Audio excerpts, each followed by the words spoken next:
Gracias. Comienzo entonces.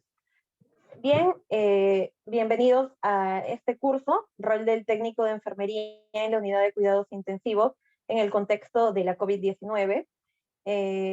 Es un honor para mí estar con ustedes en esta ocasión. Agradecer también a Medicina Perú por contar conmigo una vez más.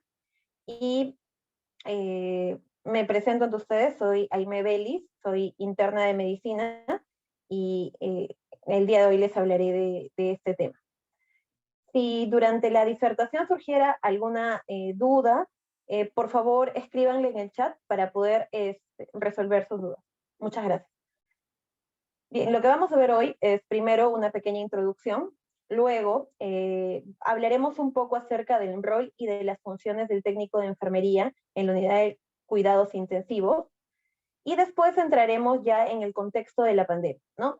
Vamos a hablar un poco acerca de la situación epidemiológica, un poco también acerca del causante de toda esta pandemia y de la enfermedad en sí. Lo vamos a hacer de esta manera para que podamos entender precisamente cómo calzaría cada una de las funciones en esta pandemia, ¿no? En estas características, en este nuevo orden que está en los hospitales, ¿no? Precisamente por esta situación. Bien, como introducción, quería ponerles dos titulares. El primero es el que ven en sus pantallas. El Ministerio de Salud reporta 337 decesos y 3.322 nuevos contagios de COVID-19 solamente el día jueves 17 de abril, ¿no? Sin duda lo que estamos viendo es un incremento del número de casos, ¿no? Eso es preocupante no solamente para la población general, sino principalmente para el personal que está enfrentando la pandemia directamente, sea médicos, enfermeras, personal técnico de enfermería, cada una de las personas que colabora en la atención del paciente eh, está sometido a este estrés de saber que la pandemia está en esta situación, ¿verdad? Entonces, parte del rol de cada de salud, del técnico de enfermería, en este caso en específico, es precisamente preservar la bioseguridad, ¿no? Entonces, es importante conocer cómo protegernos y de qué nos estamos protegiendo. Y también, este incremento está ocasionando cambios, ¿no? Que tienen que enfrentarse y que son una forma de enfrentar la pandemia y tratar de controlarla, ¿no? Por ejemplo, el día de ayer hemos visto que, hace algunos días en realidad, no el día de ayer, el día 15, si no me equivoco, ha vuelto a entrar Lima como una región eh, eh, que amerita medidas ya extremas, ¿no? Entonces vamos a volver con más restricciones. Esto no hace más que responder al deseo de las autoridades por tratar de controlar la situación que está desbordándose, ¿no? Nosotros sabemos que estamos en el pico de una ola, ¿no? Que todavía no da atisbos de caer. Entonces tenemos que asumir lo que nos corresponde y enfrentar de esa manera esta pandemia. Vamos a hablar un poquito ahora del rol y de las funciones del técnico de enfermería, ¿no? Aquí hay una frase que me gustó mucho que se dio en una conferencia que precisamente hablaba de la importancia del rol del técnico de enfermería en este contexto, ¿no? Y es precisamente la que les pongo ahorita en sus pantallas. El técnico de enfermería cumple un rol importante, ya que puede trabajar en los distintos niveles de atención de los establecimientos de salud del país, añadiendo que debe tener un enfoque biopsicosocial, enfocado en las normas y políticas establecidas para, para de esta forma trabajar y desempeñarse de manera activa en los equipos multidisciplinarios de cada servicio, ¿no? Entonces, nosotros sabemos el rol que no solamente tiene el técnico de enfermería, sino este equipo multidisciplinario, ¿no? Y dentro de este equipo multidisciplinario, sin duda, el técnico de enfermería es parte fundamental para que pueda articularse de forma adecuada, ¿no? Es un perfecto engranaje entre el paciente y otros profesionales. Entonces, asumiendo ese rol y asumiendo la cercanía que tiene un técnico de enfermería al paciente, se tiene que comenzar a redefinir funciones, a redefinir formas de trabajar, ¿no? En esta pandemia. En ocasiones anteriores, probablemente hace 2 años, la forma en que trabajaba un técnico de enfermería era distinta, ¿no? Porque podía acercarse al paciente sin necesidad de una mascarilla, no necesitaba todo el equipo de protección personal cuando se trataba de un paciente hospitalizado que no presentaba un riesgo de contagio, ¿no? Ahora las cosas han cambiado. Y más en una unidad de cuidados intensivos, ¿no? En una unidad de cuidados intensivos, en ocasiones anteriores, se tenía que tener de todas maneras todos los equipos de protección personal porque los pacientes podían tener infecciones contagiosas, siempre ha existido ese riesgo, pero sin duda ahora la situación es mayor, ¿no? Y bueno, la probabilidad de contagio en una sala de cuidados intensivos COVID es alta, por eso se tienen que tomar las medidas necesarias, ¿no? Y a eso vamos a enfocar la charla. Algunas de las funciones en unidades de cuidados intensivos, ¿no? Precisamente esto lo saqué de los perfiles que ponen las instituciones que precisamente forman a los técnicos de enfermería, ¿no? Entonces, en este punto en específico, ¿no? En este área, en el área de cuidados intensivos. Algunas de las funciones que se registraron en este tipo de perfiles era precisamente el cumplimiento de los procesos relacionados con la calidad de atención y seguridad del paciente, ¿no? Nosotros sabemos que el paciente, básicamente su función está enfocada en la atención al paciente. Y esta atención al paciente tiene que tener características de calidad y seguridad, tanto para la persona que está siendo atendida, para el paciente, seguridad para el paciente, como para la persona que está atendiendo, ¿no?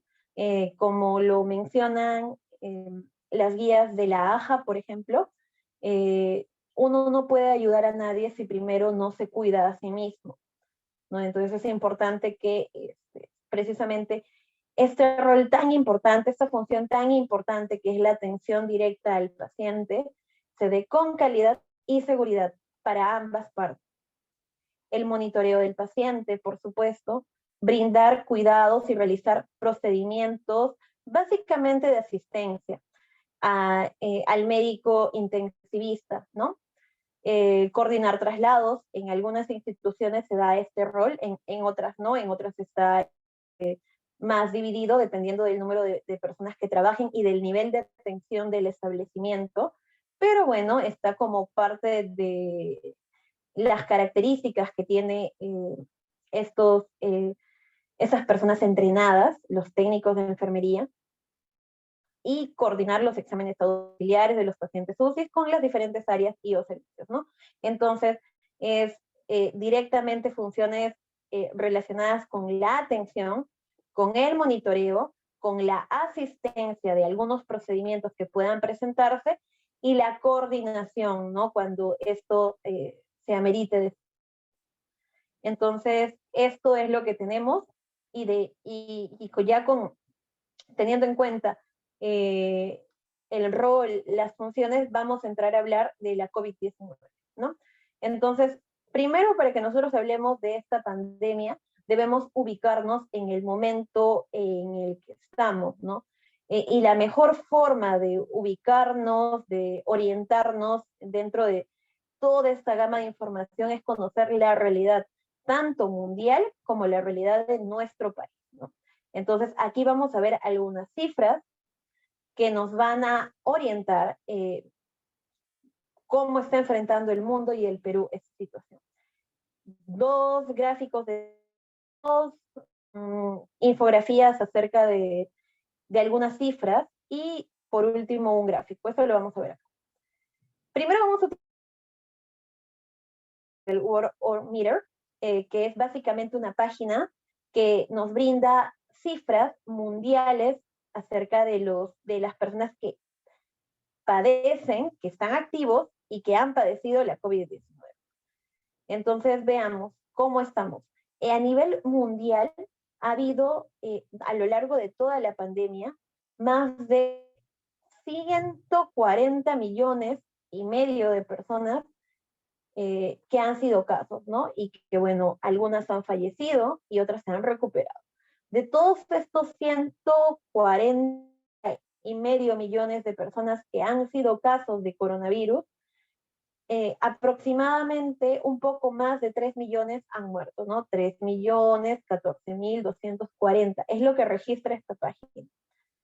Y recuperados hay un número mayor, ¿no? De casos activos, según esta página, en el mundo hay 18 millones 151.717. Esa es la mundial, ¿no? Esas cifras nos pueden orientar para entender qué es lo que está pasando en el mundo, ¿no? Ustedes entenderán que 140 millones de personas que hayan tenido coronavirus en el mundo precisamente es lo que ha causado que toda nuestra forma de vivir y nuestra forma de trabajar haya cambiado. Ahora, enfoquémonos un poquito más en el Perú para entender esta situación y hagámoslo mediante las cifras que nos ofrece su salud, el Ministerio de Salud. El Ministerio de Salud tiene una página que se conoce como Sala Situacional COVID-19. Esta página está abierta al público y pueden ustedes acceder simplemente colocando Sala Situacional en Google y les dan las cifras actualizadas de la COVID-19 día con día, ¿no? Yo les he puesto aquí la infografía del día 15 de abril, precisamente porque a lo largo de toda la semana ha sido el día en el que se han registrado una cantidad elevada de muertes, no la más elevada, probablemente el día 16 haya sido el día con mayor número de muertes, pero nos da una idea de lo que ha pasado a lo largo de toda esta semana. Si nosotros recordamos lo que ha pasado semanas anteriores, la última semana de marzo, básicamente estábamos en alrededor de 200 personas fallecidas, un poco más quizás. Ahorita ya estamos superando, hay los 300 fallecidos. De hecho, como les mostré en la introducción, en uno de los titulares, hay días en los que hemos superado los 320 fallecidos diarios, ¿no? Definitivamente no está siendo sencillo controlar esta pandemia. Y es importante que conozcamos esta situación. Entonces, bien, el día 15 de abril, según esa infografía lanzada por el Ministerio de Salud, hubo 740 casos confirmados en las últimas 24 horas, ¿no? Nuevos casos de coronavirus. Como ustedes ven, esta extensión es bastante grande, ¿no? Afortunadamente hubieron 212 altas hospitalarias, pero también hubieron 305, ¿no? Que definitivamente es una cifra que le duele a todo el país porque hay un gran porcentaje de muertes que pueden haberse evitado, que pudieron haberse evitado, pero que lamentablemente sucedieron por una falta de prevención. Dentro de toda esta pandemia, probablemente la más importante sea prevención. Y esa palabra también debería de estar con ustedes cuando estén laborando. Prevención no solamente es el uso de un mameluco, sino también el uso correcto de este mismo, ¿no? Entonces, tener presente eso. Las personas dadas de alta este día fueron 1,5 millones aproximadamente. Los casos confirmados 1,5 millones si contamos el acumulado. Resultados negativos más de 8,5 millones. Personas que se sometieron a estas pruebas más de 1 millones. Pacientes hospitalizados 14,000, casi 15,000 pacientes. Y número de fallecidos durante la pandemia hasta el día de hoy, hasta el día 15, perdón, 56.454 personas fallecidas, ¿no? Sin duda estas cifras nos ofrecen un claro panorama de lo que está pasando en nuestro país.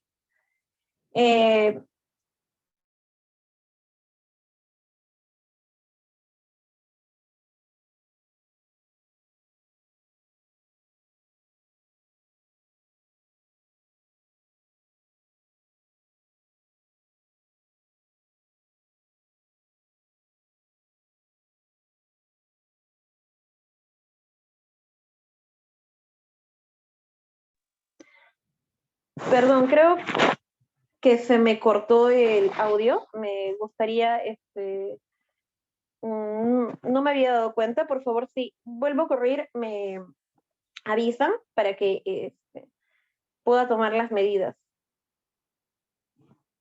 Ya, espero que se me esté escuchando bien ahora sí. Bien, como les iba diciendo, esas son las cifras que nos ha dado su salud, el MINSA, ¿no?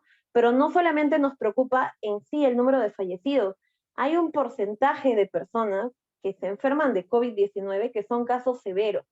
De ese porcentaje de personas que hacen un COVID severo, hay un porcentaje elevado que requiere camas en las unidades de cuidados intensivos. Y nosotros sabemos que esa demanda está aumentando cada vez más, pero lamentablemente los recursos son limitados y nosotros ya hemos enfrentado una primera ola que nos ha debilitado, que ha restado no solamente los recursos materiales, sino recurso humano, profesionales que lamentablemente han fallecido en esta lucha contra la pandemia, ¿no? Todo eso nos ha llevado a que ahora hay un desequilibrio entre la demanda y la disponibilidad de camas, ¿no? Hay muchas personas que necesitan estas camas de cuidados intensivos, pero no hay suficientes para poder abarcar a todos, ¿no? Es por eso que ahora, más que nunca, debemos de tomar todas las medidas de prevención que incluyen, por supuesto, la vacunación, ¿no? Es lamentable que hay un porcentaje del personal de salud, conozco uno en específico que por no querer asumir estas medidas de prevención como son la vacunación, lamentablemente se contagiaron, hicieron un COVID-19 severo y fallecieron, ¿no? Entendamos que todas esas medidas de prevención son importantes. Pero ya hablaremos de eso más adelante. Veamos este gráfico de acá.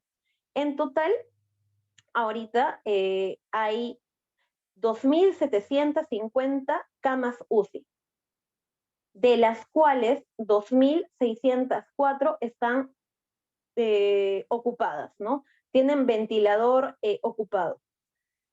Como ustedes podrán observar, el porcentaje de personas, en lo que resta, que es aproximadamente 100, un poco más, 146 camas disponibles, es muy poco para ese incremento que se esté dando en el número de casos. Si bien es cierto, no todas las personas que se contagian van a hacer un COVID severo, sí hay un porcentaje que va a hacer esto, ¿no? Y entonces, a medida que esto vaya incrementando, a medida que sigamos aumentando en el caso, si es que no se implantan medidas que puedan retroceder esto va a seguir en desequilibrio, ¿no? Y como ustedes pueden ver aquí, en el gráfico que estoy señalando, esta situación es distinta dependiendo de cada una de las instituciones que presta estos servicios de salud. Por ejemplo, en el gobierno regional hay mayor disponibilidad de camas UCI que en el sector privado o en el MINSA, donde la disponibilidad de camas UCI es casi inexistente. Hay muchísimos hospitales donde se abre una cama y se llena esa cama se consigue ocupar en minutos. Un paciente fallece y la cama es requerida en un tiempo muy corto.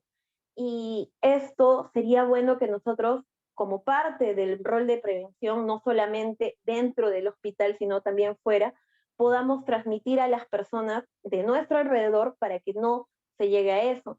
Transmitir también a las personas mayores para que puedan vacunarse. Ellos son, como ustedes lo están viendo en el gráfico inferior, los que tienen mayor mortalidad, ¿no? Los adultos mayores tienen la mayor mortalidad respecto a otros grupos etarios, ¿no? Como a los jóvenes, los niños y los adolescentes, que básicamente la mortalidad es menor, ¿no? Pero transmitirles a ellos la importancia de la vacunación. Nosotros sabemos que si bien es cierto, la vacunación eh, no es que elimine completamente la transmisión, sí actúa de forma muy eficaz previniendo los casos severos. Entonces, enfocados a eso, nosotros debemos de transmitir esa información también. Toda esa información que nosotros podamos recabar va a servir para que lo transmitamos, ¿no? Como personal responsable. La letalidad actual en el Perú es 3.34 y bueno, esto ha ido bajando afortunadamente conforme ha aumentado la vacunación, ¿no? Si nosotros llegamos a las cifras del año pasado, de cuando estábamos en el pico de la primera ola, la tasa de mortalidad llegaba a 4.5, era mayor, ¿no? Pero ahora está disminuyendo. Ahora nuestro problema básicamente es que hay más contagios, ¿no? Entonces, a pesar que nuestra tasa de letalidad, nuestra mortalidad específica sea menor, vamos a seguir teniendo un montón de muertes gracias a este incremento en el número, este incremento en la transmisión. Eso tenemos que tenerlo presente. Y sin duda está relacionada con la aparición de las nuevas variantes. Vamos a hablar por eso también un poquito acerca de las variantes, para que lo podamos entender bien. Ese es un gráfico que suelo utilizar con frecuencia porque nos da una idea de cuál ha sido el impacto real de la pandemia respecto al número de muertes, ¿no? Hay muchas personas que aseguran, con poco conocimiento, que en realidad la COVID-19 no ha causado un aumento en el número de muertes, que las personas que están muriendo por COVID-19 eran personas que estaban enfermas, que de todas maneras iban a fallecer, y eso no es cierto. Este gráfico lo demuestra de forma simple. Antes de que nosotros, antes de que llegara el primer caso y comenzara a ver esta transmisión comunitaria, había alrededor de 100 muertes diarias por causas no violentas dentro de nuestro país, ¿no? Aproximadamente ese era el número diario en Lima y en el Callao. Como ustedes pueden ver, en Lima y en el Callao había aproximadamente 100 muertes diarias, pre-pandemia. Cuando llegaron los primeros casos, este número de muertes fue aumentando de forma acelerada, como ustedes pueden ver acá, hasta llegar a superar las 450 muertes diarias solamente en Lima y Callao, ¿no? Por causas no violentas. Así vemos cómo se dio una primera ola en la cual hubo todo esto rojo que ustedes ven acá, eh, probablemente desde esta línea hasta acá, son muertes que están relacionadas con la COVID-19, ¿no? Entonces, sí han ido aumentando, hubo un periodo de tranquilidad para nosotros en los últimos meses del año pasado, pero definitivamente ahora estamos en una situación crítica, porque como ustedes han visto, esto ha ido aumentando y ahorita ya superamos las 500 muertes diarias en Lima y Callao por toda causa, pero respecto a las muertes relacionadas con COVID, aproximadamente son todas las que están aquí en rojo, ¿no? Que aproximadamente serían 500, 400, dependiendo del día. Solamente en Lima, ¿no? Entonces, todo lo que ven ustedes aquí de rojo sobre esta línea son muertes que probablemente pudieron haberse evitado si es que el virus se hubiera podido detener, ¿no? Si es que esta COVID-19 se hubiera podido controlar y la pandemia no hubiera azotado tanto a nuestro país. Eso hay que tenerlo presente. Ahora bien, hablemos acerca del causante de toda esta pandemia. Nosotros aquí vamos a diferenciar tres conceptos: coronavirus, SARS-CoV-2 y COVID-19. A veces se utilizan de forma aleatoria y podría ser válido. Sin embargo, es importante que nosotros entendamos cuál es la diferencia entre cada uno. Coronavirus es una extensa familia de virus. Son muchos virus, dentro de los cuales uno es el SARS-CoV-2. El SARS-CoV-2 es el virus que está causando la enfermedad de la COVID-19.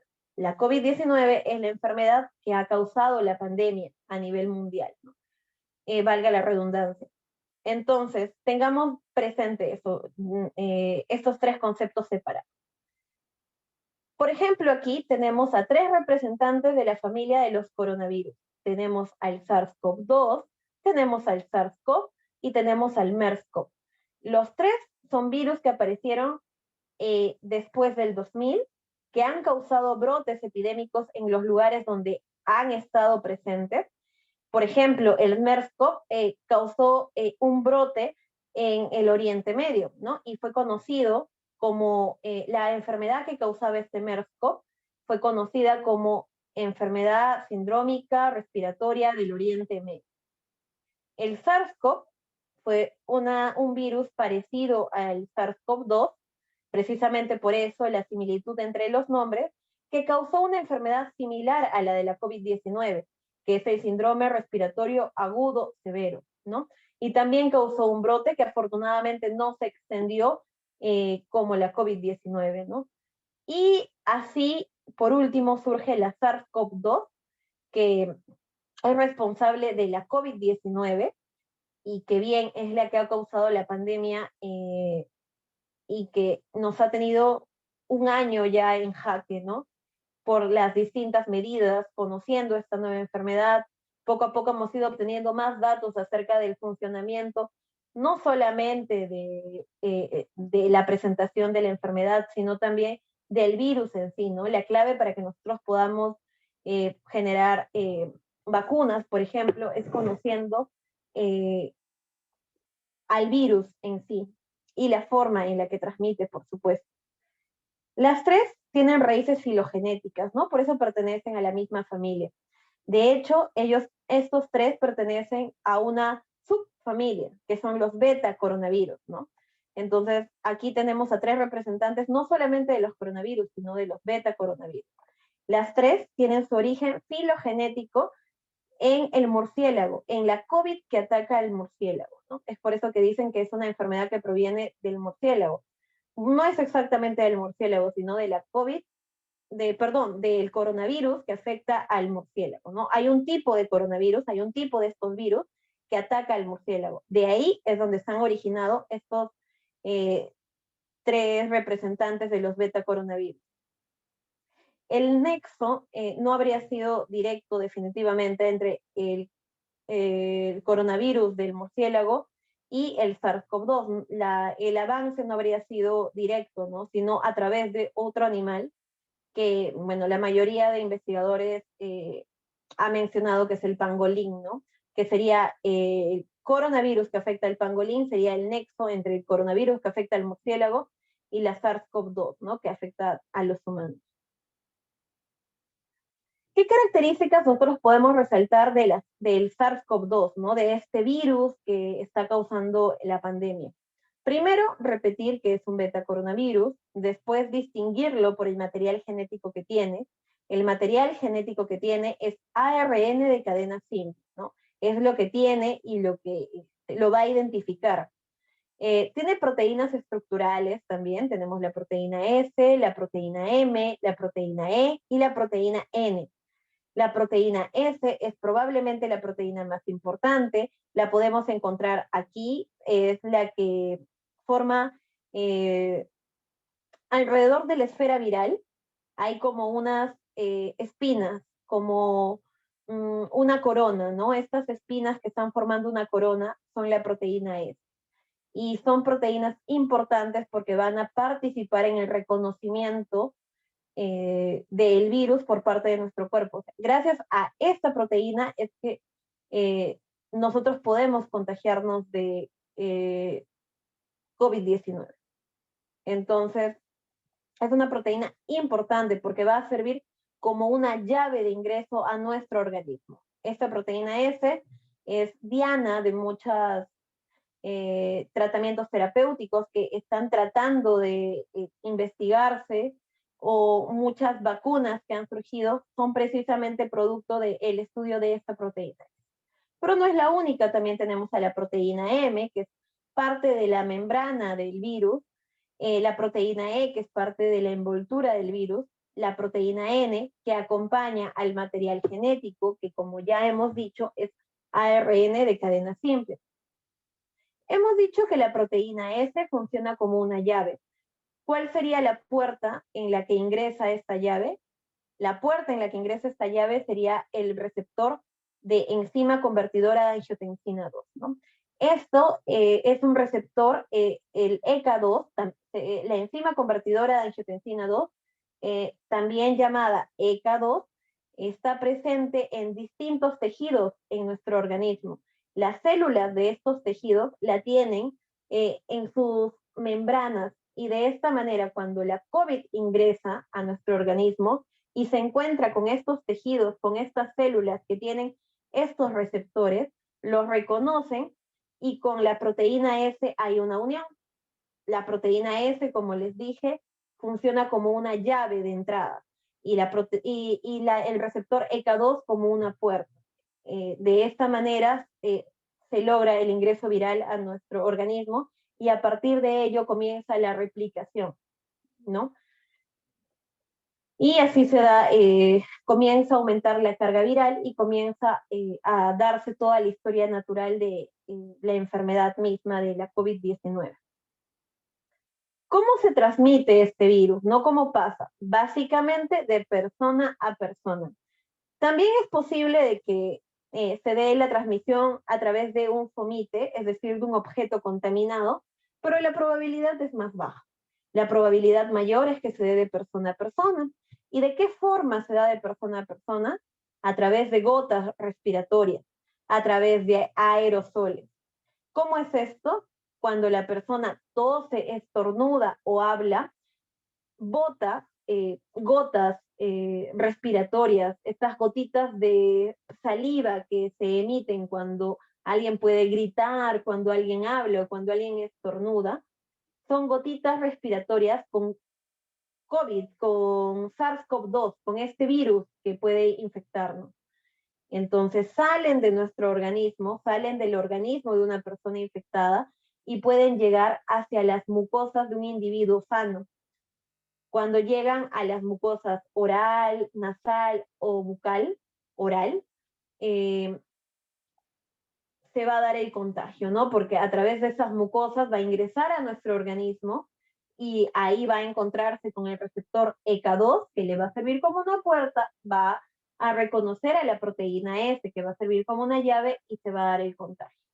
Entonces, la principal forma de prevención es el distanciamiento social, precisamente para que no haya este peligro de la transmisión a través de gotas respiratorias. Otra forma es el uso de mascarillas, ¿no? Precisamente por eso se pide el uso de mascarillas, porque al toser, al hablar, al estornudar, van a botarse estas gotas respiratorias. Ahora, es bastante absurdo, como ustedes seguramente han visto en algunas oportunidades en la calle, que las personas se bajan la mascarilla para hablar o se bajan la mascarilla para estornudar.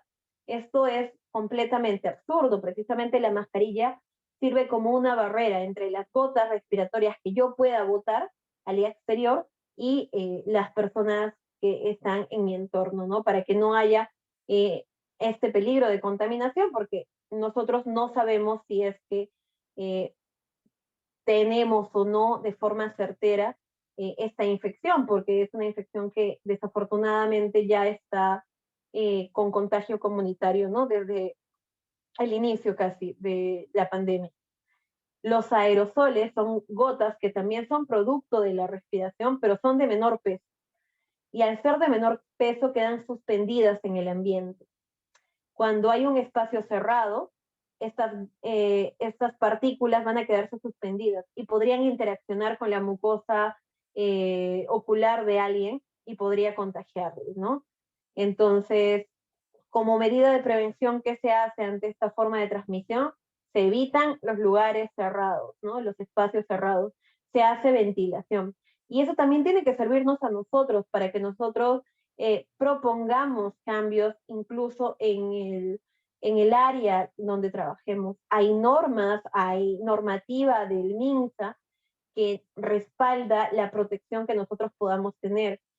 Por ejemplo, dentro de la norma técnica del uso de equipos de protección personal, existe un acápite que indica que la institución prestadora de servicios de salud está obligada a dar un lugar ventilado para poder hacer el uso del cambio de equipos de protección personal, ¿no? Entonces, se puede proponer, por ejemplo, abrir ventanas, abrir puertas para que el aire purifique, ¿no? Y no haya esta concentración de aerosoles.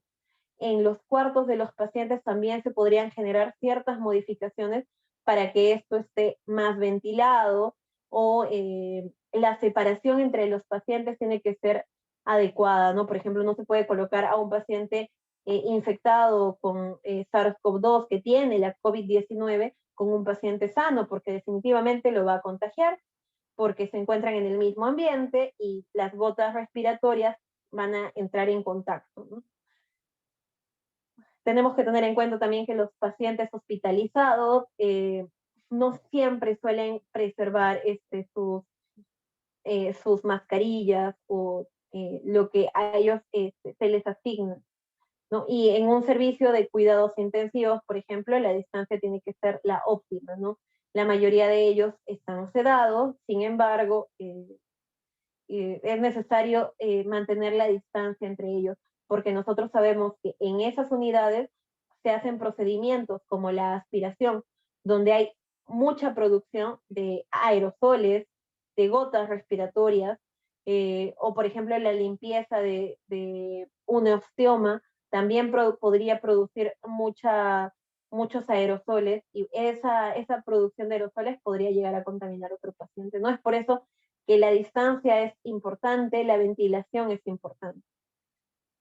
Los fomites, ¿cómo se da esta forma? Cuando una persona eh, toca un objeto contaminado y con su mano contaminada lleva este virus a sus mucosas, ¿no? No es que se transmita a través de la piel definitivamente, sino es que con la mano llevo el virus del objeto contaminado eh, hacia alguna de mis mucosas, ¿no? O podría incluso llevar el objeto contaminado hacia alguna de mis mucosas.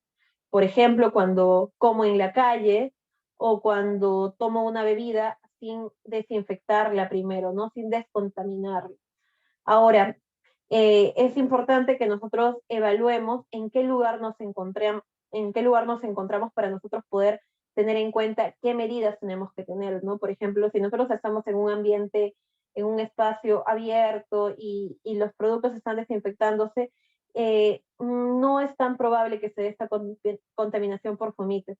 Sin embargo, si nosotros tenemos un objeto en una unidad de cuidados intensivos, ese objeto que nosotros podamos tener, sea celular, sea cualquier equipo, un pulsoxímetro, nosotros no podemos llevarlo directamente a nuestra casa porque ese objeto tiene virus que no solamente se podrían alojar en su superficie, sino también en estructuras internas, ¿no?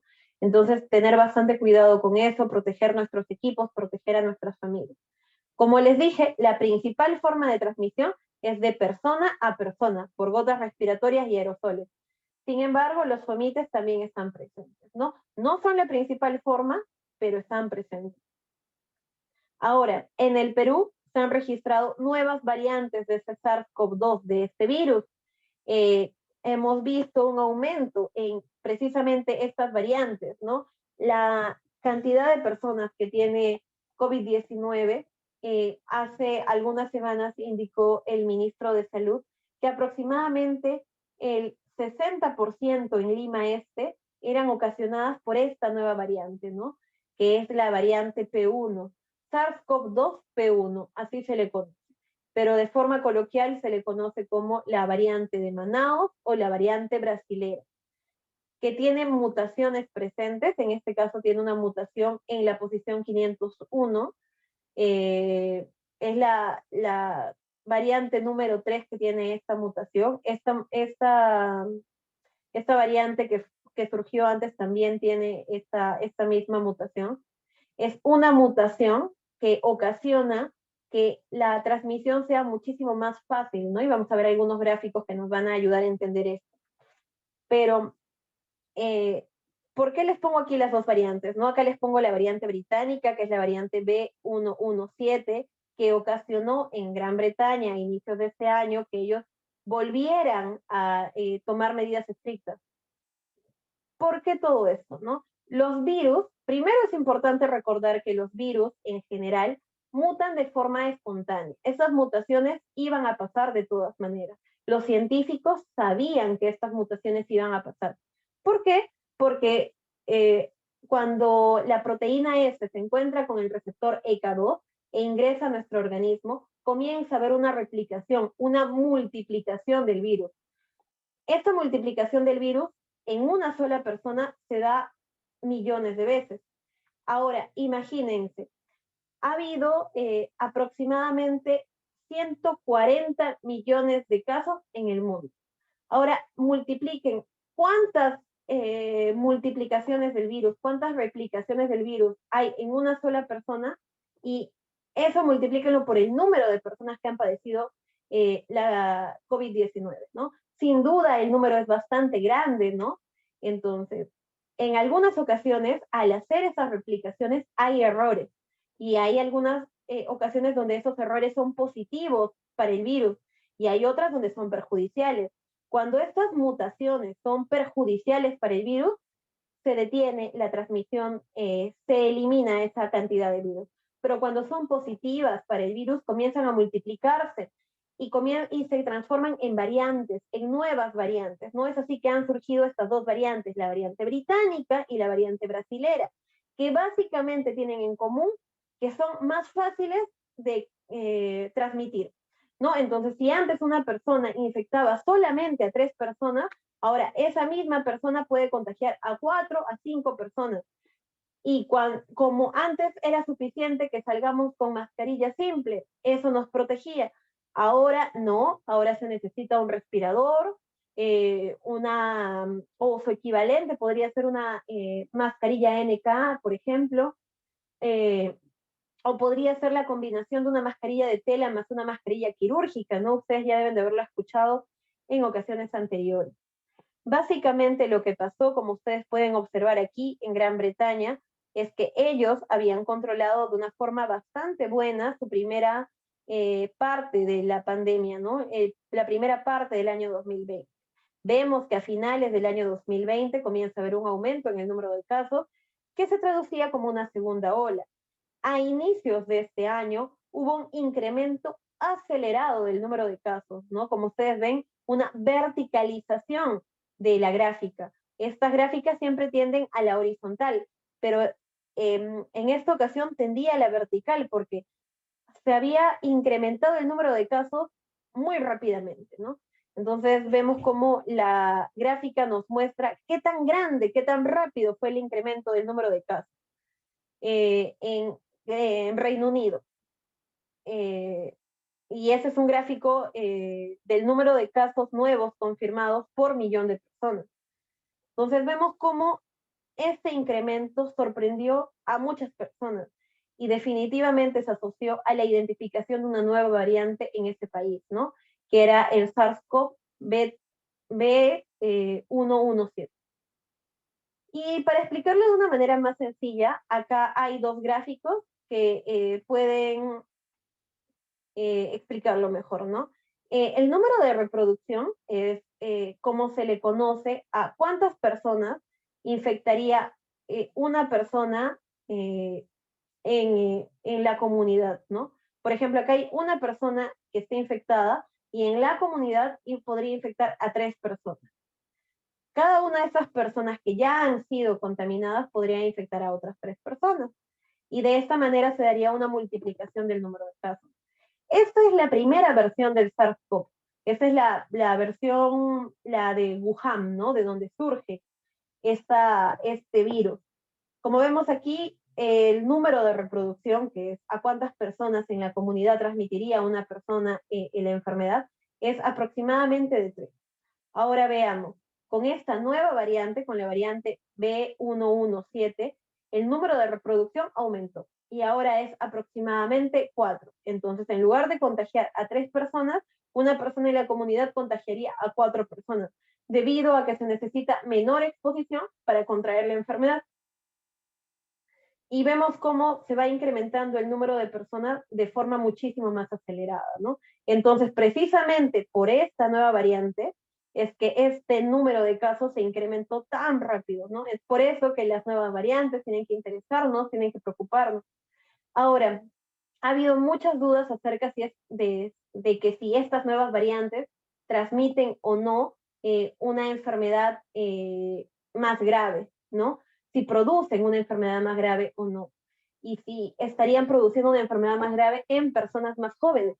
La respuesta es que aún no se sabe, ¿no? Se está estudiando, no hay evidencia científica que diga que estas nuevas variantes causen enfermedad más severa, pero sí hay eh, datos aislados de incremento del número de personas con enfermedad grave más jóvenes, ¿no? Entonces, estas variantes estarían asociadas a un incremento de la gravedad en personas de eh, incluso en el rango de 20 a 30 años, ¿no? Entonces, todo esto nos tiene que no asustar, sino poner en sobrealerta para que nosotros podamos utilizar aún más medidas de prevención. Vamos a ver ahora un poco acerca de la COVID-19. Nosotros sabemos que la COVID-19 es la enfermedad que es causada precisamente por este virus SARS-CoV-2. Es una enfermedad que tiene distinto tipo de presentación, ¿no? Tiene presentación a veces incluso asintomática, ¿no? No presenta ningún síntoma, a veces solamente hay síntomas leves, a veces hay solo síntomas moderados y a veces pueden haber síntomas severos, ¿no? Pero básicamente los síntomas pueden aparecer de 2 a 14 días después de la exposición al virus, ¿no? Hay personas que piensan de que si después de la exposición a los 5 días no se presentó los síntomas, ya no se van a presentar. Esto no es así, ¿no? Ustedes van a ver que el rango de aparición de los síntomas es bastante variado, ¿no? De 2 a 14 días. Los síntomas son muy distintos, atacan a distintos sistemas, precisamente porque la puerta de entrada del virus, ustedes recordarán, los receptores de enzima convertidora de angiotensina 2, están presentes en distintos tejidos. Están presentes en el tejido pulmonar, en el tejido respiratorio, en los tejidos digestivos, en los tejidos intestinales, en los tejidos musculares, los tejidos especializados, por ejemplo, en algunas células sensitivas, y va a afectar de esta manera de distintas formas, ¿no? Puede presentarse tos, por ejemplo, afectándose el sistema respiratorio, eh, dolor de garganta, congestión, puede presentarse también como dificultad respiratoria. O también podría afectar al sistema digestivo, ¿no? Por ejemplo, con náuseas y vómitos o diarrea. Podría ocasionar síntomas más localizados como el dolor de cabeza, la anosmia, que es la pérdida del olfato, la geusia, que es la pérdida del gusto, la fatiga, que es un síntoma general, dolores musculares y corporales, que también son síntomas generales, y fiebres y escalofríos, ¿no? Esta enfermedad, en sus etapas más graves, está relacionada con hiperinflamación, ¿no? Con procesos inflamatorios. Y dentro de esos procesos inflamatorios tenemos a la fiebre como una manifestación de estos procesos, ¿no? También hay otros que no están aquí, como los síntomas dermatológicos. Ustedes deben de haber escuchado que hay síntomas que se van a manifestar en la piel, que no son tan comunes, pero que sí están presentes. Esta lista de síntomas yo lo saqué de la CDC, del Centro de Control de Enfermedades de los Estados Unidos, y justo en esta página se indica esto, ¿no? Esta lista no incluye todos los síntomas posibles, que los de la CDC seguirán actualizando esta lista a medida que aprendamos más acerca de la COVID-19. Recordemos que esta es una enfermedad que, si bien es cierto, ya hemos vivido con ella un año, Sin embargo, es imposible poder conocerla en su totalidad en este tiempo, ¿no? Se siguen aprendiendo cosas, se sabe ya muchísimo más que al inicio, definitivamente, pero aún se siguen aprendiendo cosas acerca de las manifestaciones, ¿no? Por ejemplo, manifestaciones específicas en gestantes, en adultos mayores, en niños, todo eso se está aprendiendo. Ahora, cuando una persona se infecta con el SARS-CoV-2, con el virus, puede haber distintos escenarios, ¿no? Hay un escenario, un 20% de las personas que se infectan con este virus que van a ser asintomáticos, no van a presentar ningún síntoma. De todos estos síntomas, ninguno. No es que solamente tenga dolor de garganta, tos, no, es ninguno.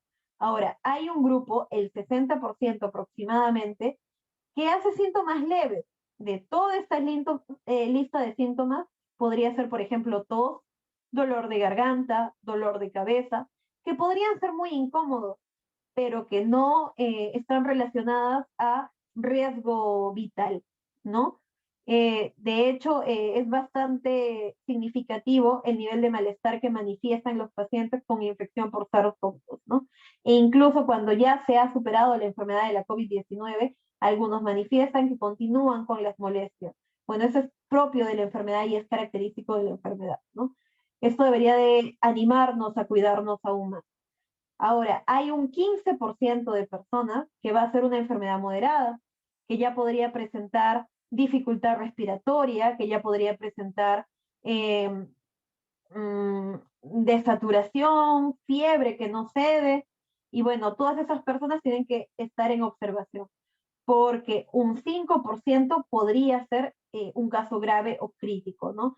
Entonces, ¿a qué nos referimos a un caso grave o crítico? A un caso donde hay un riesgo vital, no hay un riesgo de perder la vida. Entonces, como ven, de todos los infectados por SARS-CoV-2, hay un porcentaje relativamente pequeño que hace estas enfermedades moderadas, graves y críticas, ¿no? El problema es que si hubieran pocos contagiados, podríamos manejar a los pacientes porque solamente es un 5, un 15%.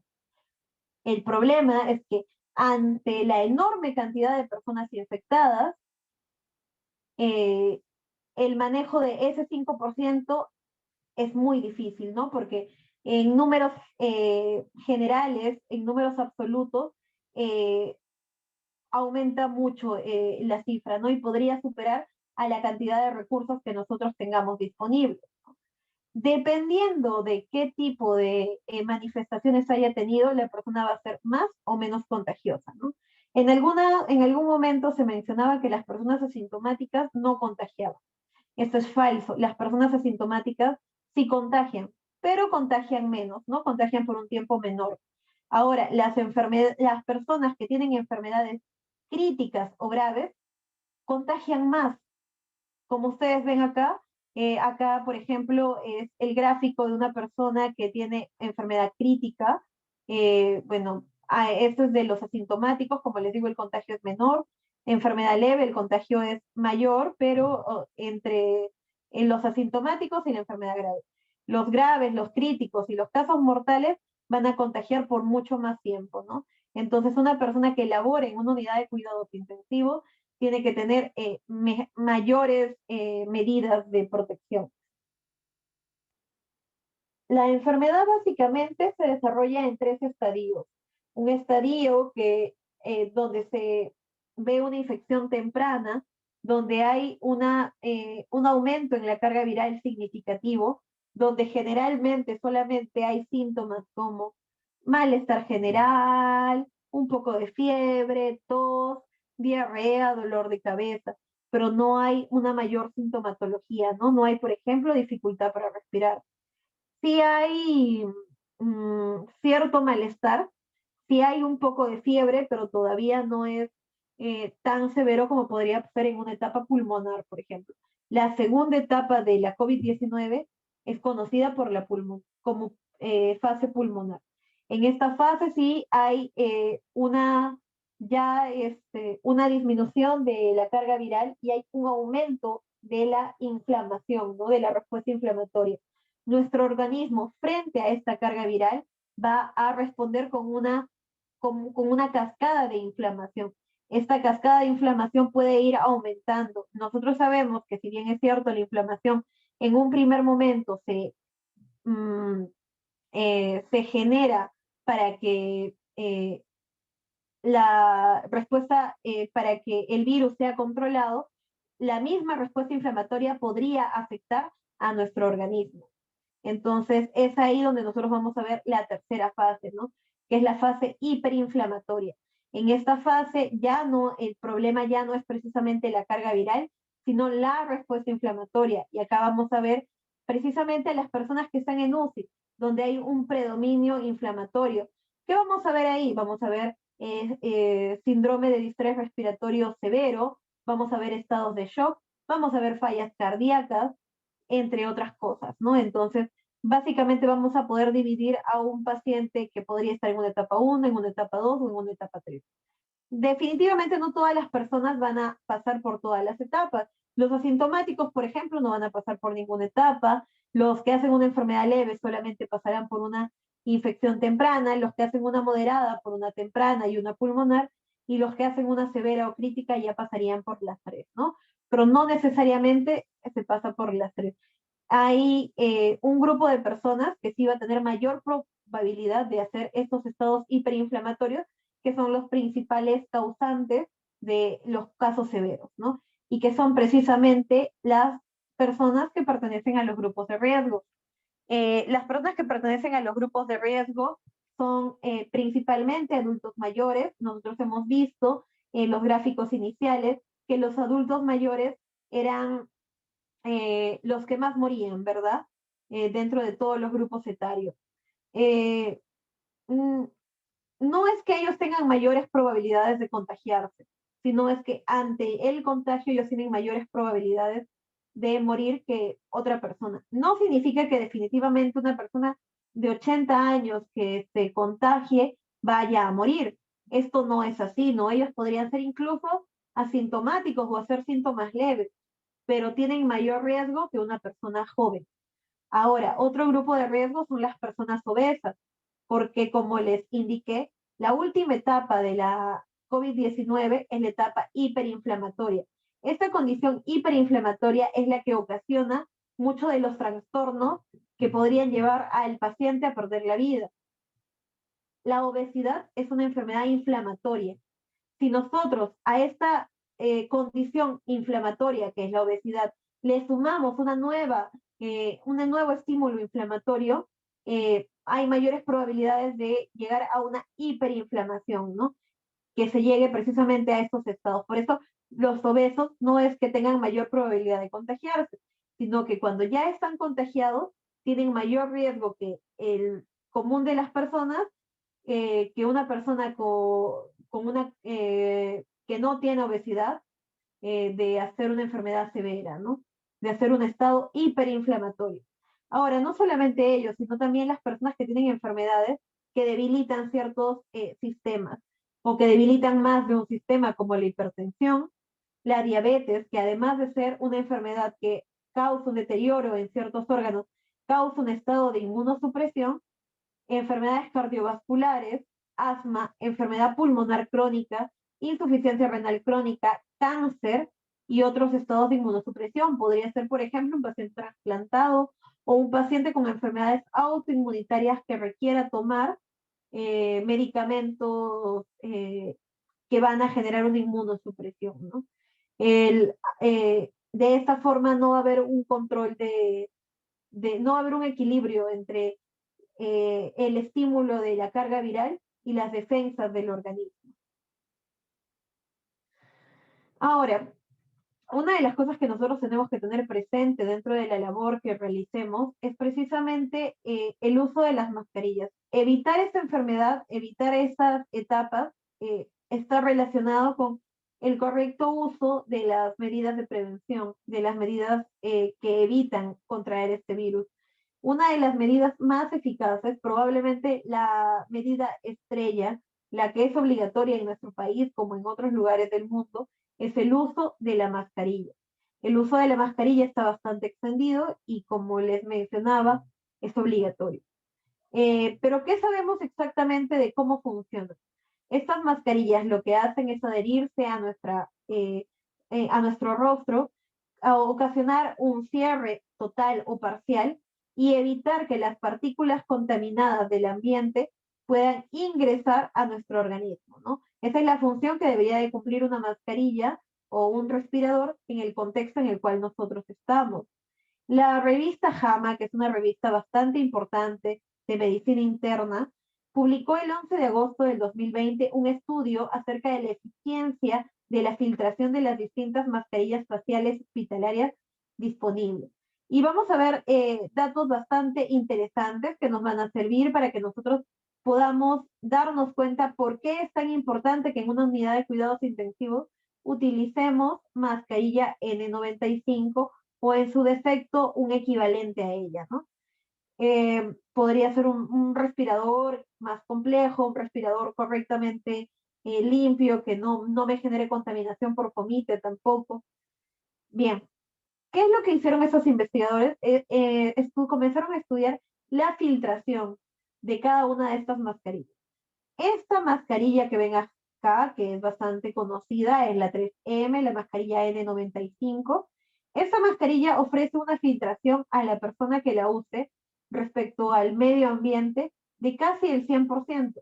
Esto quiere decir que no hay casi partículas contaminadas que puedan ingresar al organismo de esta persona cuando está usando esta mascarilla, ¿no?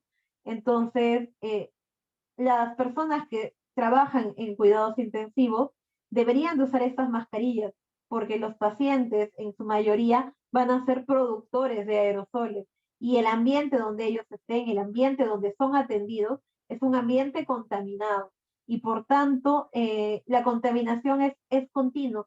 Entonces, esas mascarillas que protegen, que filtran casi el 100% de los agentes contaminantes que puedan estar en el exterior, es bastante útil. Ahora, también existen estas mascarillas quirúrgicas que se colocan con cintillas atrás de la cabeza.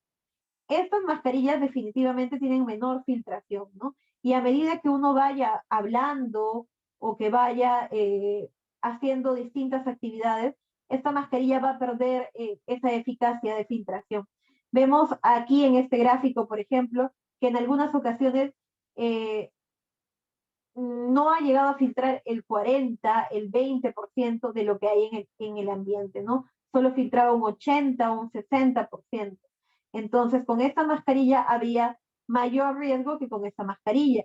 Esta mascarilla lo debería de utilizar una persona que tenga menor exposición, por ejemplo, el personal administrativo, por ejemplo. Pero esta mascarilla sí lo debería de utilizar una persona que está expuesta constantemente a estos organismos, a esta contaminación. Ahora, por sí sola esta mascarilla, indican los epidemiólogos, ya no es una opción, porque ahora es muchísimo más fácil contraer la COVID-19 con la aparición de las nuevas variantes que les expliqué. Entonces, lo perfecto lo vamos a ver en el siguiente estudio, ¿no? Que es básicamente la combinación con una mascarilla de tela. Ahora, vean, entre esta mascarilla, que es la mascarilla que se ata con cintillos atrás de la cabeza, y la mascarilla donde se coloca una liga atrás de la oreja, esa mascarilla es mucho más eficaz en filtrar los contaminantes del exterior. Aquí, por ejemplo, nosotros vemos una menor filtración.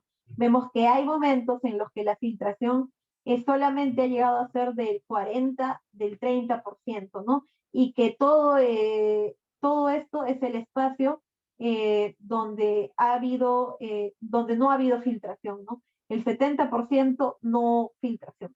Entonces, definitivamente, si yo tuviera que escoger entre una y otra, me quedaría con esta, ¿no? Porque ofrece mayor, su, es, sujeta mejor y se mueve menos, por lo tanto filtra más. Pero eso ya no es suficiente, como les indico ahora, ¿no? Ahora se necesitan más medidas de prevención. Es por eso que la revista JAMA, el 10 de diciembre del 2020, publicó otro artículo acerca de algunas modificaciones que le hacía el personal de salud a las mascarillas que tenía disponibles.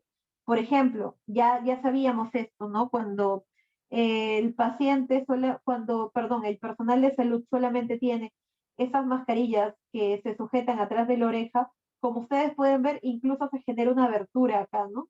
Una abertura que podría permitir el ingreso viral, ¿no? Es por eso que en algunas ocasiones la filtración es tan escasa, ¿no? Del 20, del 30%. Ahora, algunas personas le hacían un nudo cerca de eh, el lateral de la mascarilla. Eso fue bueno para aumentar la filtración, ¿no? Entonces, si nosotros solamente tenemos esta mascarilla, lo recomendable es que nosotros le hagamos un nudo en esta parte, ¿no? Cuando solamente estemos usando esa mascarilla, porque aumenta la filtración. ¿Por qué aumenta la filtración? Porque elimina ese espacio abierto, ¿no? Por donde podían ingresar los agentes patógenos. Ahora, la combinación de esta mascarilla quirúrgica con una mascarilla de tela es bastante eficaz. Es por eso que ahora se dice de forma general, no solamente para el personal de salud, que todas las personas deben de salir o deberían de salir con doble mascarilla, ¿no? Con una mascarilla quirúrgica y con una mascarilla de tela, para que la filtración sea más eficaz. Como ustedes ven acá, la filtración es casi del 80-90%, en algunos casos incluso mayor del 90%, ¿no? Entonces, esta combinación es bastante buena para que nosotros podamos evitar la transmisión, más ahora que tenemos variantes muchísimo más contagiosas. Esto es una infografía que sacó la CDC respecto a la aparición de las nuevas variantes, ¿no? ¿Y qué dice acá? Dice nuevas variantes, eh, ¿qué es lo que tienes que hacer para prevenirlas? ¿No? Básicamente es qué es lo que tengo que hacer frente a las nuevas variantes para prevenir el contagio. Y acá está la clave de toda esta infografía. 1, usar mascarilla. 2, mantener una distancia, ¿no? De al menos 6 pies, dice. Nosotros en algunos lugares se indica 1,5 metros, 2 metros de distancia. Bueno, en las medidas que nosotros solemos utilizar. Evitar multitudes, ya saben que las multitudes, el contagio es principalmente de persona a persona, entonces las multitudes ocasionan que haya mayor contagio. Y vacunarse cuando sea necesario, no cuando sea necesario, perdón, cuando esté disponible. Entonces, no esperar una vacuna en específico, no querer vacunarse solamente con esta vacuna porque he escuchado que es mejor. Lo que tenemos que hacer es vacunarnos con la vacuna que esté disponible. Si la mayor cantidad de personas llega a vacunarse, sea cual sea la vacuna que esté utilizando, la pandemia va a poder manejarse de una mejor manera, ¿no? Definitivamente estas vacunas no son una panacea, no es que eliminen la COVID-19, sino es que ayudan al control, ¿no? De todas maneras es importante que eh, se dé la vacunación. Espero que todos los que están aquí ya hayan podido vacunarse, bueno, como personal de salud, y si no han podido, que se vacunen lo antes posible, ¿no? Porque es una forma de prevenir precisamente estos casos severos, ¿no? Y como les digo, ya no es suficiente solamente utilizar una mascarilla simple, una mascarilla quirúrgica, sino combinarla con una mascarilla de tela cuando estemos saliendo a la calle y cuando estemos en labores dentro de un hospital, utilizar una mascarilla NK95 y en el caso de que no tengamos, porque nosotros sabemos que ahora están escasas y que el costo es bastante elevado, podría ser una mascarilla NK, ¿no? Que también tiene una sujeción bastante adecuada al rostro de la persona, ¿no? Entonces hay menor probabilidad de contagio. Ahora bien, como les digo, una de las formas más eficaces de poder controlar la pandemia, de poder eh, por lo menos controlarla en parte, es la aplicación de las vacunas, ¿no? Es algo, es una luz de esperanza dentro de todo esto en lo que estamos. Hay distintos tipos de vacunas que ahora están disponibles en el mercado. Algunas han terminado la fase 3, otras todavía siguen en fase 3, otras están esperando los resultados, aún los están procesando. Pero lo cierto es que la mayoría ya pasó la fase 3 y todas ya pasaron la fase 2, no todas las que están por lo menos aquí en este gráfico. Aquí tenemos dos que están presentes en nuestro país, que es la Pfizer y la Sinopharm. La Sinopharm fue la primera en llegar, fue como sabemos una tecnología de un virus inactivado, es un virus muerto, producida por un laboratorio chino, que tendría una eficacia clínica aproximadamente del 79%. ¿No? Esta vacuna tenía que ser almacenada aproximadamente de 2 a 8 grados, que no era una temperatura tan difícil de alcanzar, era bastante positivo para que se pueda transportar y conservar esta cadena de frío, y básicamente era la aplicación de 2 dosis, ¿no? Con un intervalo de 21 días. Y aquí tenemos la Pfizer, que como sabemos es eh, la que llegó en segundo lugar a nuestro país. La tecnología que utiliza es la ARN mensajero, tiene una eficacia clínica mayor. Ella ya concluyó su tercera fase. La Sinopharm todavía estamos esperando los resultados definitivos. En Chile también se están procesando, en Perú también, a pesar del escándalo que han habido, se están tratando de registrar los datos de eficacia de esta vacuna, ¿no? Pero la Pfizer sí concluyó la fase 3, tiene una eficacia clínica del 95%. Sin embargo, la temperatura en la cual se almacena es un poco complicada.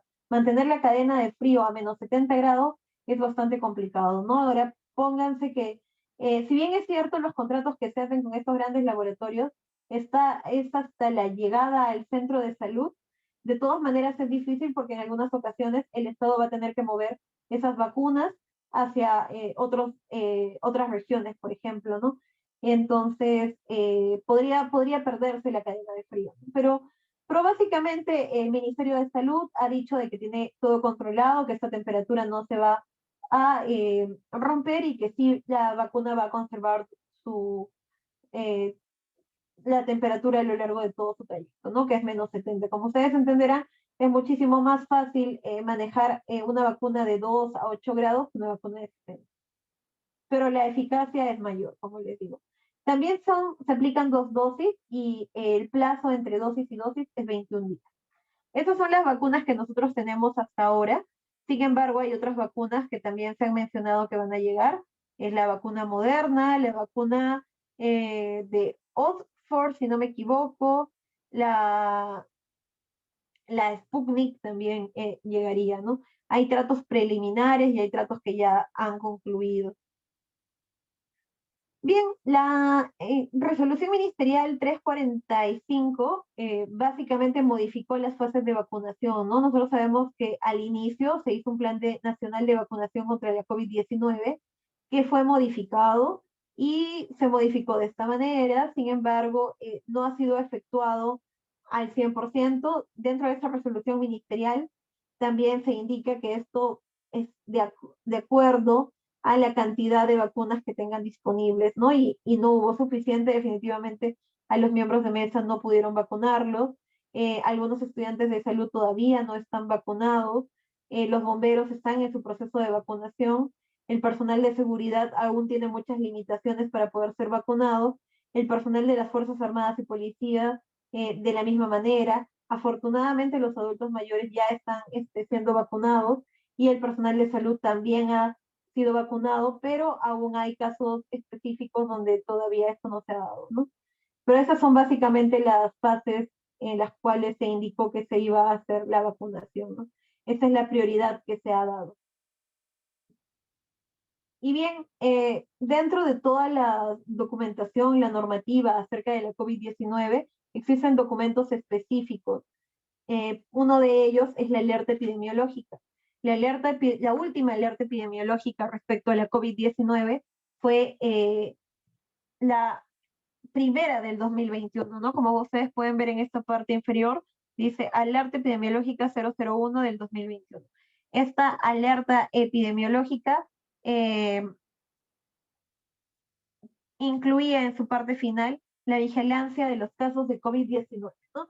Y se indicaba que la identificación oportuna de los casos de infección respiratoria aguda mediante vigilancia sindrómica era una de las principales armas para poder identificar y controlar la transmisión del virus. El inicio del tratamiento no está condicionado al resultado de las pruebas diagnósticas, eso es algo que se tiene que resaltar, ¿no?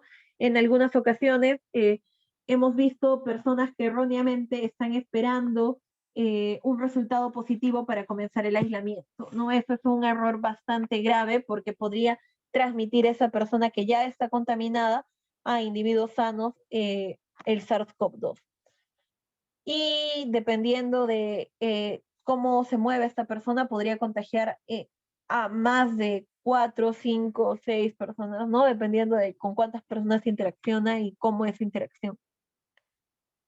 La detección de personas se da así, ¿no? Una persona que llega con síntomas respiratorios que han iniciado hace menos de 7 o se han iniciado hace 7 días, va a llegar a un establecimiento de salud buscando ayuda a puntos COVID, o puede llegar a hospitales, a clínicas privadas, o puede ser identificada en actividades extramurales, por ejemplo, de las postas cuando van y hacen actividades para informar a la población, pueden identificarlas ahí. O cuando hay actividades extramurales interinstitucionales, ¿no? Cuando hay dos instituciones que se unen para hacer este tipo de actividades. Ahí se puede detectar a las personas con síntomas respiratorios de inicio menor o igual a 7 días. ¿Podría o no ser un caso sospechoso? Eso es lo que nosotros nos tenemos que preguntar. La definición de un caso sospechoso es la presencia de los síntomas y al inicio de la pandemia estaba relacionado con el contacto con alguna persona que haya sido eh, mm, que haya tenido la COVID-19 o que haya estado en una zona de exposición, ¿no? Ahora sabemos que como estamos en una transmisión comunitaria, esto se da de otra forma y básicamente una persona con síntomas respiratorios se le tiene que someter a una prueba para saber si tiene o no la COVID-19 y más cuando ha tenido algún contacto directo, ¿no? Cuando ha estado expuesto con una persona que tiene COVID-19. Si la persona sospechosa, si la persona que tiene síntomas respiratorios es sospechosa de COVID-19, se tiene que notificar y hacer un muestreo, ¿no? Un hisopado faríngeo. Ahora, puede ser que salga positivo y puede ser que no salga positivo, ¿no? Si sale positivo, eh, si nosotros podemos hacerle una prueba de hisopado faríngeo y sale positivo, es un caso confirmado, ¿no? Sin embargo, desde el momento en el que se ha identificado como caso sospechoso, tiene que ser aislado, ¿no? Acá solamente sería la confirmación ya cuando el individuo está aislado en su casa o en algún centro de aislamiento, esos que tienen la atención especializada, ¿no? O si ha salido negativo, se le tiene que someter al individuo a una segunda prueba. Incluso cuando ha salido negativo y la persona tiene síntomas, no es que se haya descartado. Se requieren 2 pruebas para decir que una persona es un caso descartado. Ahora, si no se cuenta con el hisopado faríngeo, se puede hablar acerca de antecedentes epidemiológicos, ¿no? Preguntar si ha estado en contacto con alguna persona que tenga COVID-19, ¿no? A veces hermanos, familiares, directos.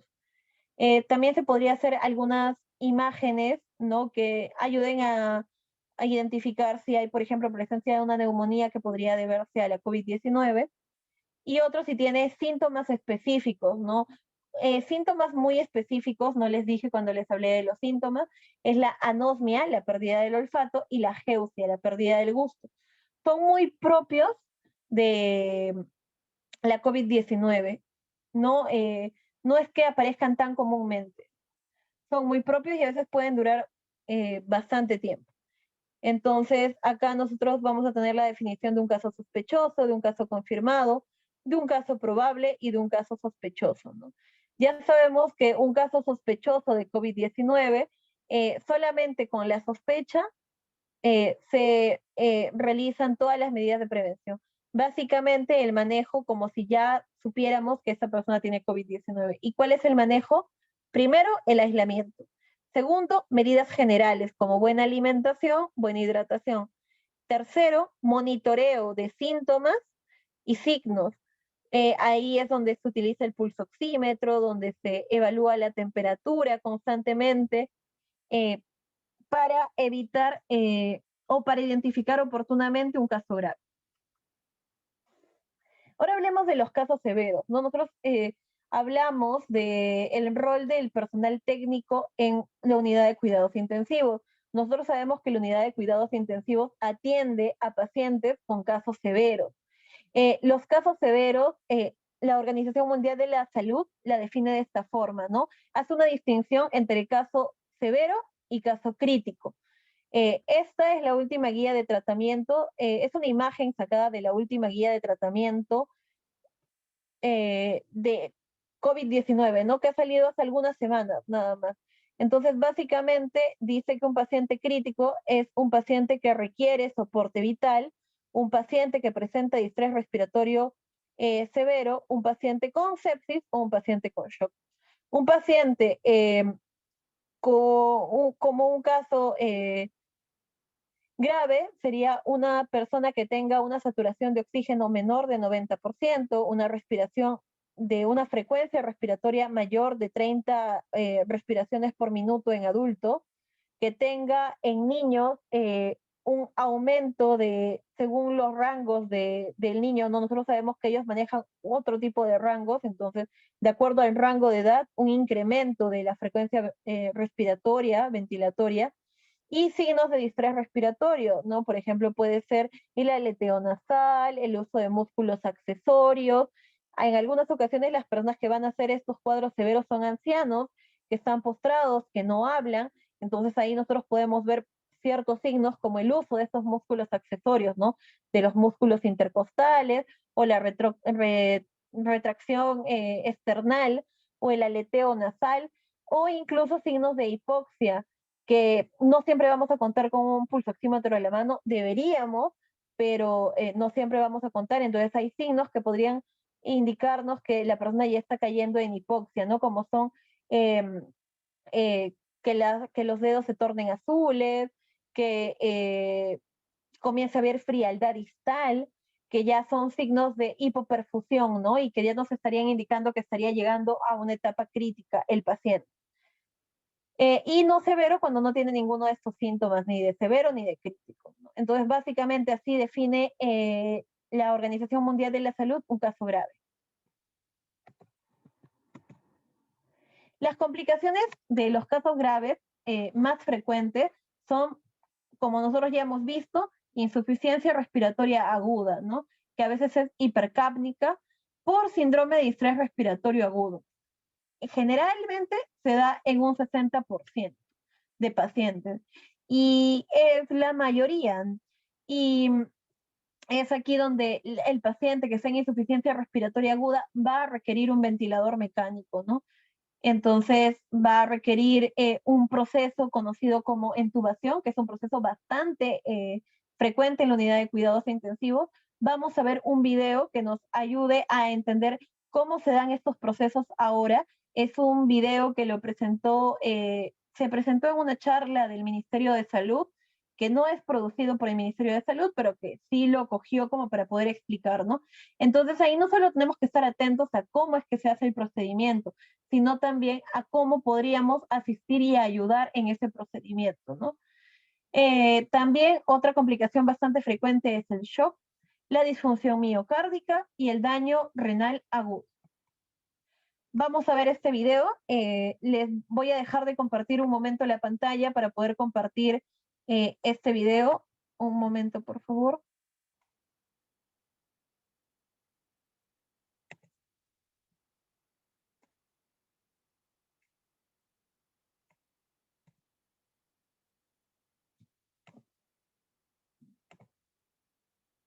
Me van a avisar, por favor, si se escucha el video.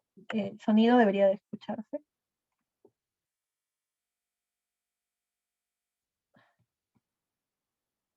A ver, un momento.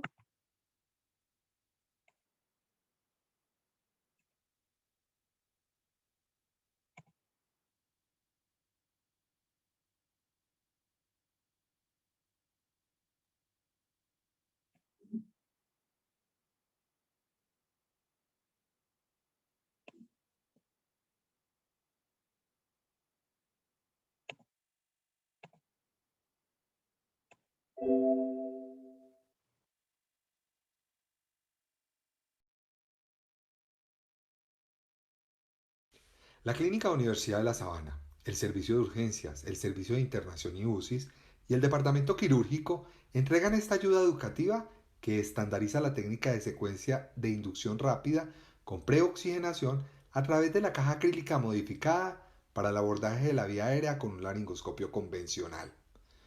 Es de vital importancia que dicho procedimiento sea realizado por personal con alto entrenamiento en el manejo de la vía aérea y siempre acompañado por un colaborador que estará atento a la manipulación externa de equipos, al igual que el personal destinado para la administración de medicamentos.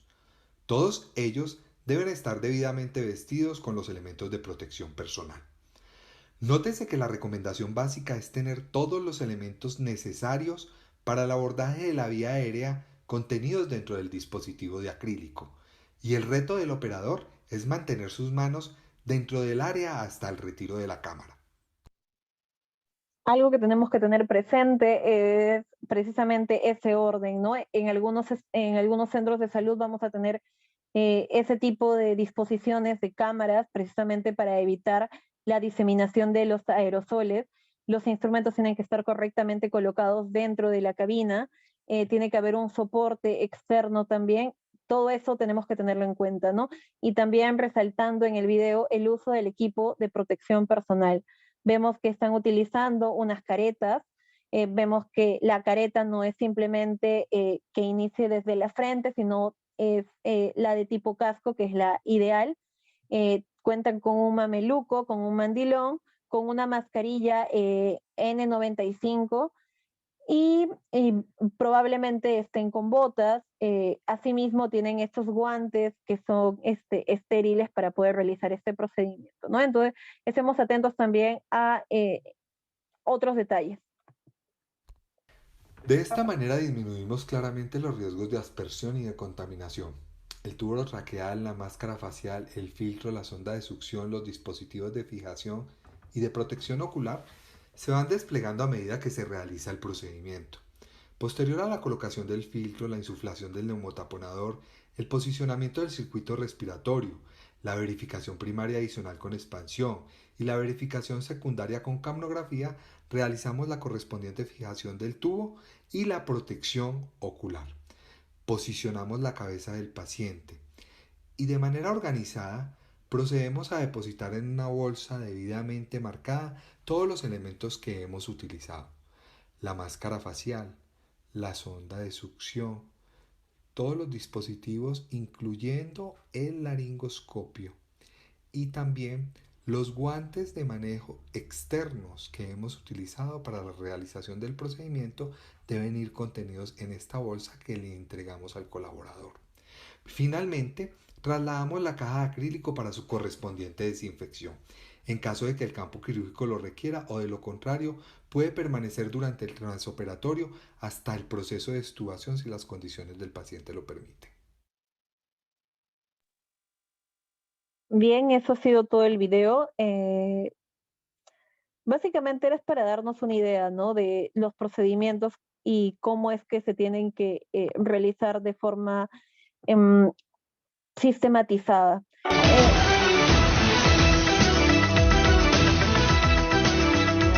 Amigos, ¿cómo están? Bienvenidos. Perdón, disculpen, se reprodujo un video de forma automática. Disculpen. A ver, voy a volver a compartir. Un minuto, por favor.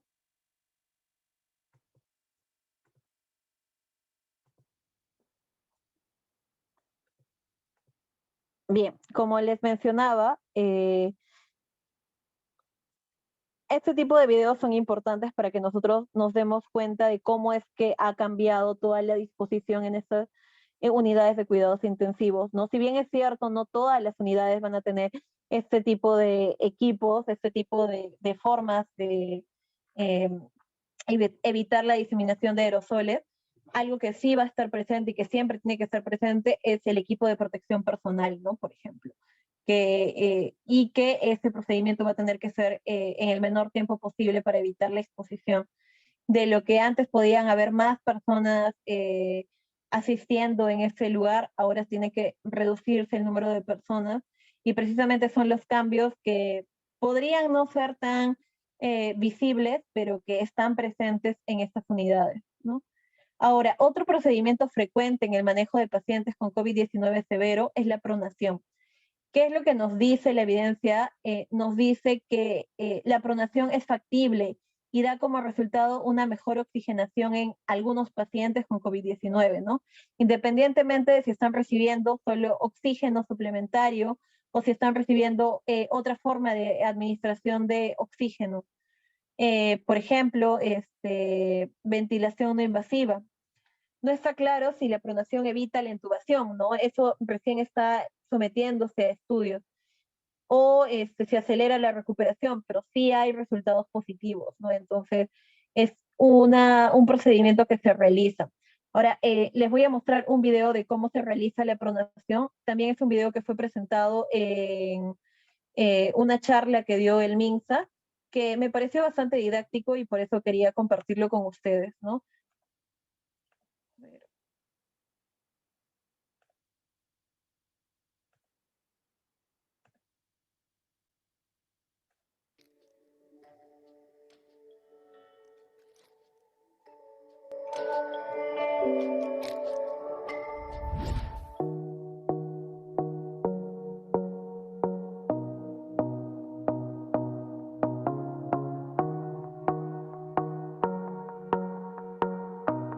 Bueno, equipo, vamos a hacer el plan de pronación de este paciente.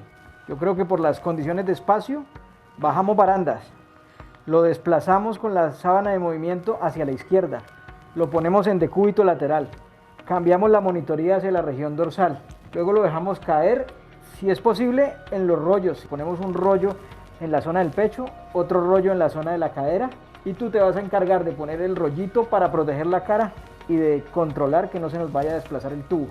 Cada paso lo vamos a hacer a la cuenta de 3, ¿entendido?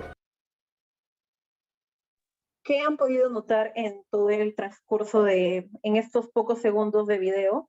Uno es que están organizados, que están guardando distancia uno del otro. 3, que están utilizando el equipo completo, incluso están utilizando las gafas, a diferencia de en el video anterior, que a diferencia del video anterior no están utilizando un mameluco, sino un mandilón más un gorro, que también está bien, no es que siempre vaya a haber el mismo material en todas las unidades de cuidados intensivos, pero lo que más resalta es la organización, ¿no? Y la secuenciación. Hay un líder que está indicando a cada miembro del equipo lo que tiene que hacer. Y no solamente el éxito del procedimiento se va a dar en la organización del líder, sino también en la responsabilidad que cada una de las personas que está ahí presente pueda cumplir. No, sigamos viendo el video. Equipo, vamos paso a paso. Bajamos las barandas. 1, 2, 3.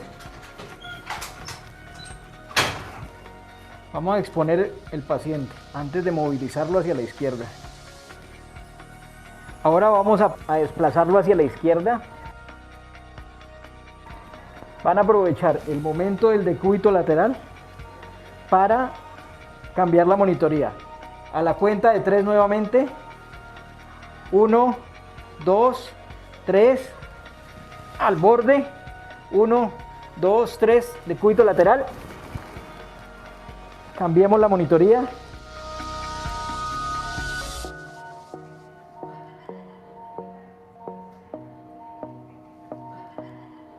Ahora en este paso metemos los rollos y lo dejamos caer hacia la zona ventral. A la cuenta de 3. 1, 2, 3. Ahora, no importa que quede un poquito torcido en cama. Paremos, vigilemos el tubo, la cabeza, liberemos los miembros. Ahora vamos a centrar el paciente.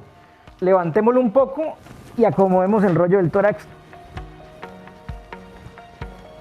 Ahora vamos a levantar, a centrar la cadera. 1, 2, 3. Y finalmente, asegurémonos del posicionamiento de los brazos, recordando la posición de nadador.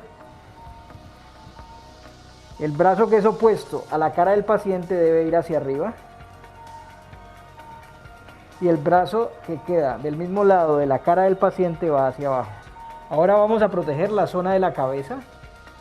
Es fundamental que el tubo quede liberado, que no te presente ningún acodamiento, pues esto sería fatal, traer consecuencias adversas, y que la zona ocular no se vaya a ver afectada, que quede liberado tanto el ojo como la zona del tubo orotraqueal.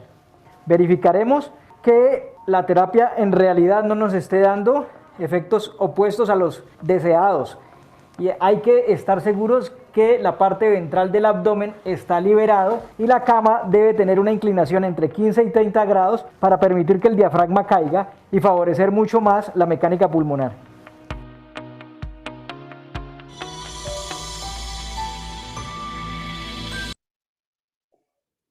Bien, ahí tenemos el segundo y último video.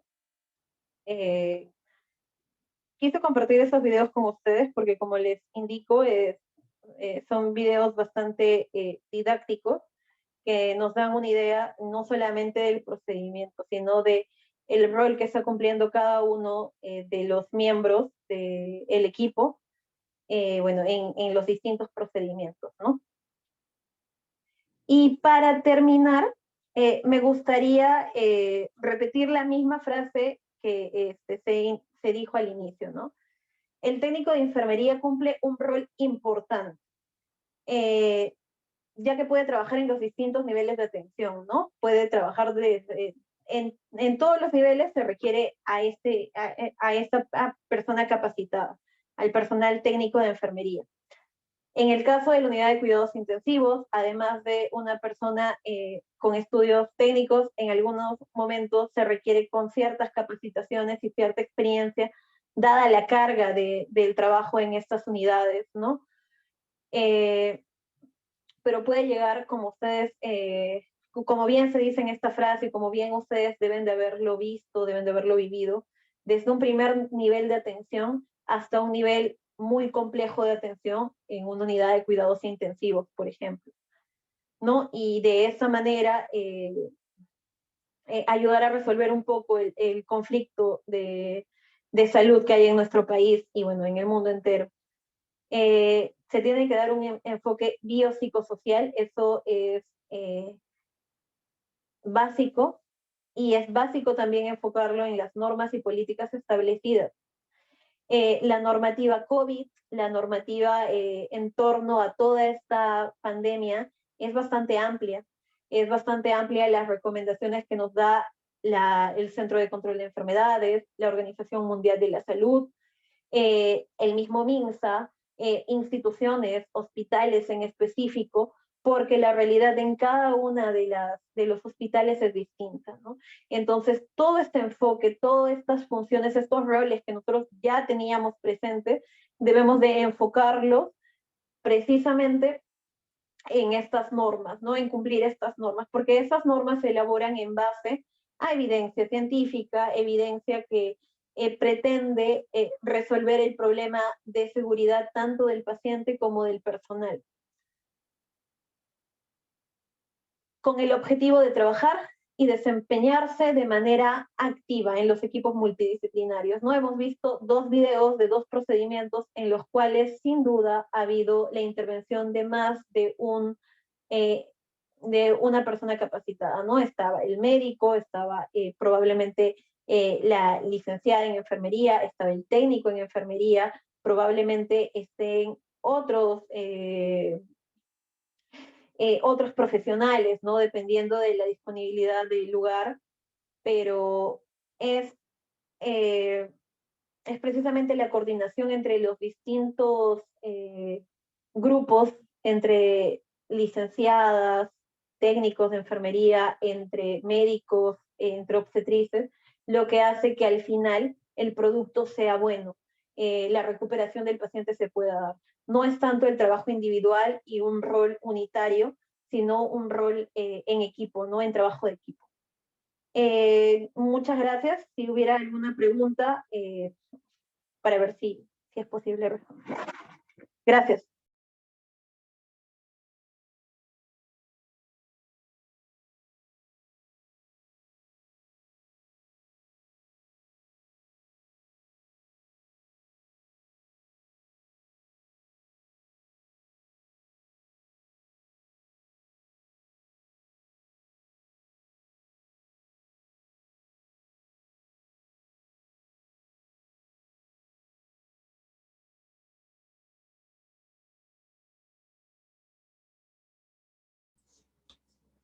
buenas tardes. ¿Alguna duda o alguna consulta? ¿Una pregunta para la ponente, por favor?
Bien, creo que no hay preguntas. Muchas gracias por su participación en el curso y bueno, espero encontrarme con ustedes en alguna otra oportunidad.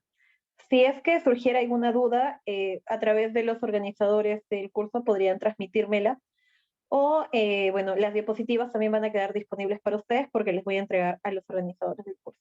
Gracias. Ya, muchas gracias. Sí, ya que no hay ninguna otra pregunta, el curso ha finalizado. Nosotros le entregaremos todas las diapositivas a cada uno de ustedes, a los participantes, junto con la grabación de la clase. Muchas gracias a todos por participar.